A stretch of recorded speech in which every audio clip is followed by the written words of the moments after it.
আত্রায়ে দেয়ালে নতুন বাংলাদেশ গড়ার প্রতিচ্ছবি। বিস্তারিত চ্যানেল ওয়ান বাংলা টিভির প্রতিনিধি কামাল উদ্দিন টগরের প্রতিবেদনে। আত্রায়ে কোটা সংস্কার আন্দোলনে গুলিবিদ্ধ হয়ে নিহত শহীদ ফাহমিন চত্বর তৈরি করেছেন আত্রায়ের শিক্ষার্থীরা। আত্রাই নদীর উপর নবনির্মিত বৃহৎ বীর মুক্তিযোদ্ধা সিরাজউদ্দিন আহমেদ সেতুর দক্ষিণ বাইপাসে তারা আপাতত রং তুলি দিয়ে আন্দোলনের এসব ছবি আঁকছেন। শহীদ ফাহমিন গোল চত্বর তৈরি করেছেন। এটি তৈরির মধ্য দিয়ে স্থানীয়দের প্রশংসা কুড়িয়েছেন শিক্ষার্থীরা। আন্দোলন চলাকালীন আত্রাই উপজেলার তারাটিয়া গ্রামের শেখ মোহাম্মদ আবু জাফর বাদশার ছেলে টঙ্গী কলেজের এইচএসসি দ্বিতীয় বর্ষের শিক্ষার্থী ফাহমিন জাফর গত 18 জুলাই ঢাকায় উত্তরা এলাকায় গুলিবিদ্ধ হয়ে নিহত হন।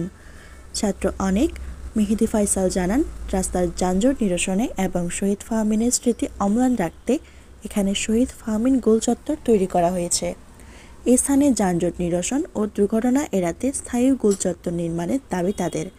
সেতুর মূল ফটককে রং তুলি দিয়ে আন্দোলনের এসব ছবি আঁকার দৃশ্য দেখা মেলে।